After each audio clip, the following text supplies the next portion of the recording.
going on, everybody? Welcome to another episode of Box Talk with Luis Madrid. I am your host, Luis Madrid, and today we have a very special guest joining us. We have one of Phoenix's rising prospects and recently crowned ABF champion. We have Milo Garcia. How are you doing today, bro? Pretty good, bro. Good. Thank you so much for giving us some time today. I really appreciate it. And to go ahead and kick us off and get us started, could you just tell us a little bit about, take us from the beginning, where you're born, a little bit about your upbringing and how you got introduced to boxing? So I was born and raised in Phoenix, Arizona, on the south side. Started with my mom's. She wanted to take my big brother to the gym to go lose weight, so she's like, "Want to go?" So like, yeah, I would try it, and then from there, I was just supposed to go train, and next thing you know, I started fighting, started competing in the amateurs, won nationals. You have a lot of siblings, or just one brother? I got 2 brothers and sisters. And everybody boxed or went to the gym at some point? Yeah. Okay, for sure. And talk to us a little bit about that amateur career. At what point in time, how old were you when you had your first fight, and then how old are you when you have your first fight, and what tournaments or anything did you win after that? My first fight, I was like 9 years old. It was a Golden Gloves. It was my first fight at 59 pounds. I lost. Then after that, I was on a winning streak. I had 62 fights, but 12 losses and the rest all wins. Then went to the national, went to Colorado, Nevada. For sure. And so eventually you decide to go pro. Can you just tell us a little bit about why you decided to go pro at the time that you did decide to go pro? I was when I turned 18, I was like, I was tired of the amateur. I didn't want to do it anymore. I was like, it's time to make some money, go pro. So when I turned 18, that's when my team went all to go. They got us a fight out there in Mexico. Cool. Plus, I hear that the politics in the amateurs are probably even worse than in the professional rankings. Did you ever have any bad situations like that where politics kind of robbed you fights or tournaments or something like that? Yeah, it was a few of them too. The reason I was getting tired of this because they were changing no headgear. So I was like, might as well just start getting paid. I didn't even know that. There's no headgear in some fights now? Yeah, now that the Olympics and all that, now they're doing no headgear and all that, so a lot of boxers is just going straight pro. All right, for sure.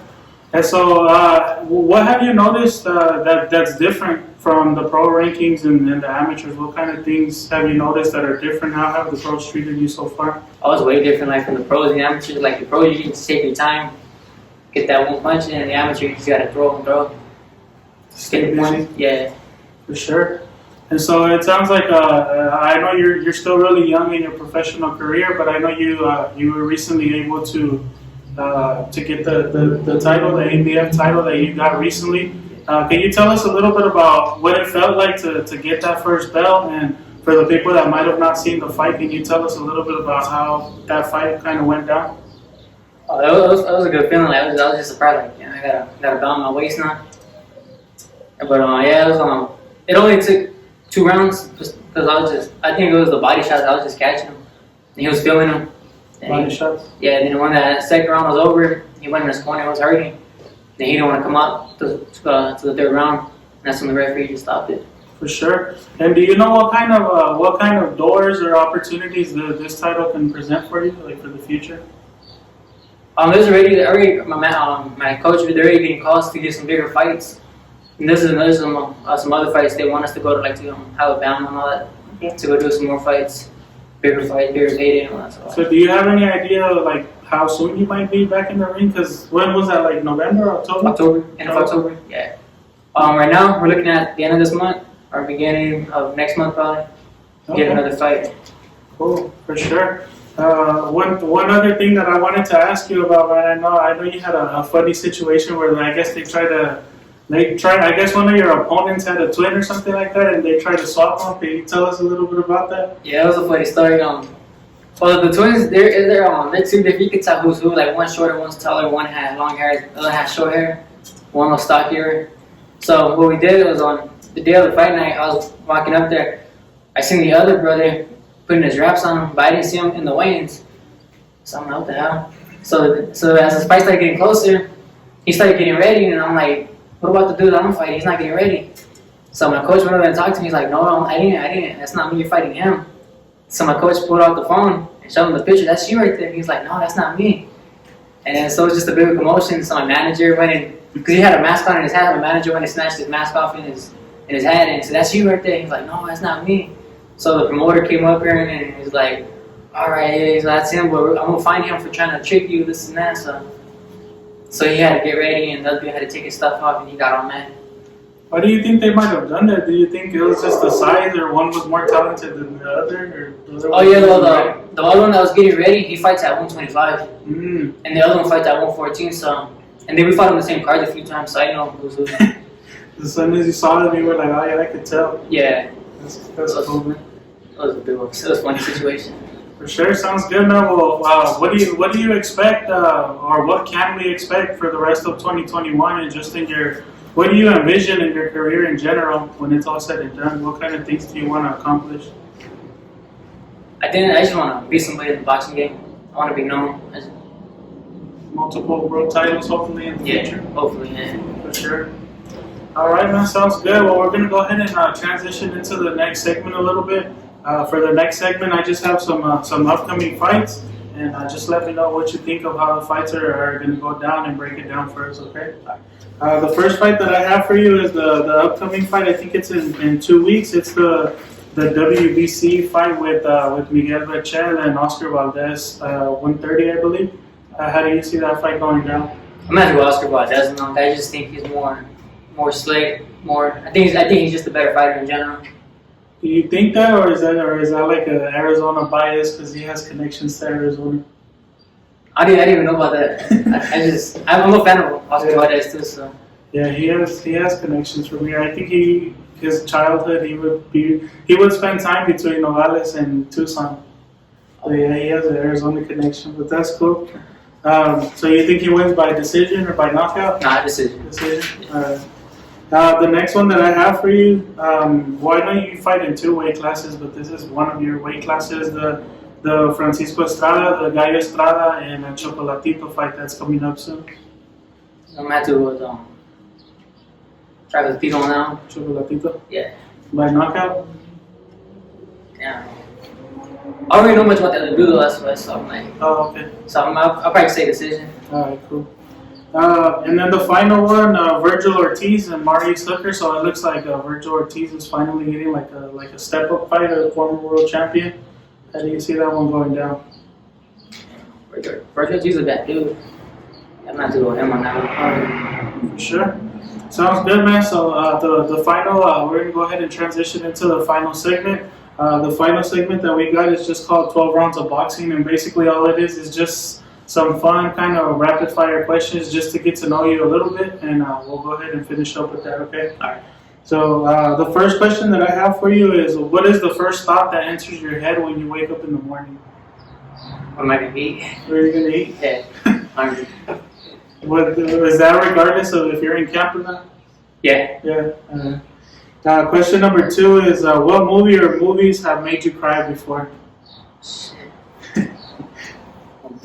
I don't even. You don't really watch movies? Yeah, I don't even think I ever cried on a movie. Hardly is, bro. Question number 3 is, what is your music playlist like? So, if we were to take your phone, your Spotify, or your Apple, or your iTunes, what kind of music can we find on your playlist? Oh, it's all rap music, just all the new generation. No specific artist that you look for or anything like that? No.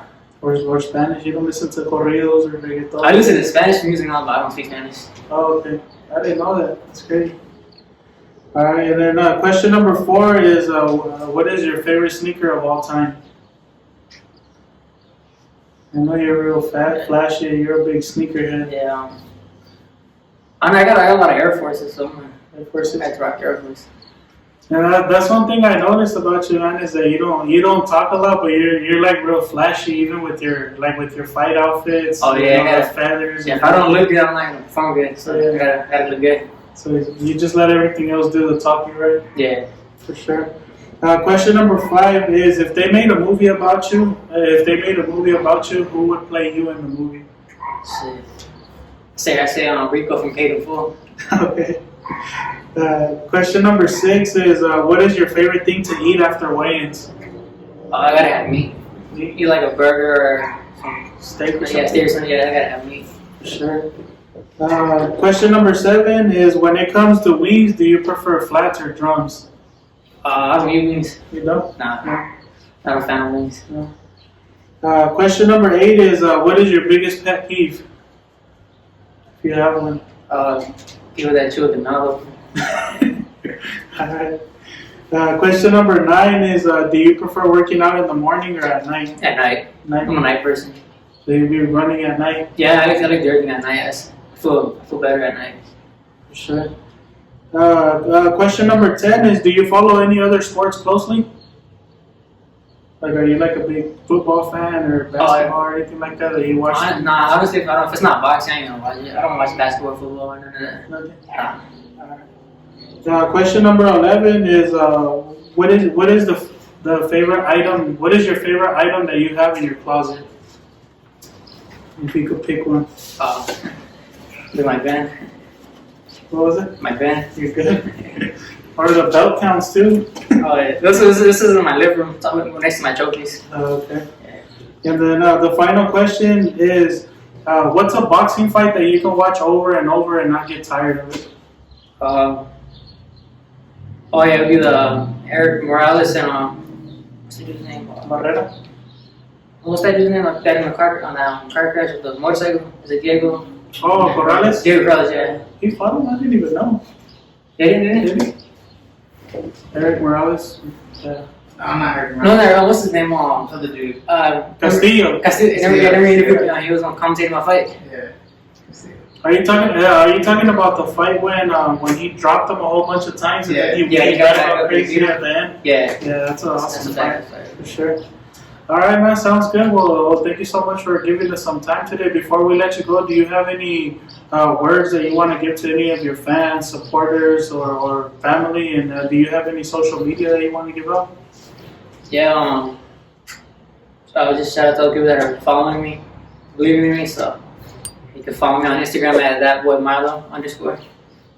All right, for sure, man. Well, there you have it. Thank you, everybody, for tuning into another episode of Box Talk with Luis Madrid. Thank you very much, and God bless. Right on, everybody. Thank you for tuning into another episode of Box Talk with Luis Madrid. Make sure you like, comment, subscribe. Let us know who you would like us to interview next. And stay tuned for the next episode. Thank you very much, and God bless.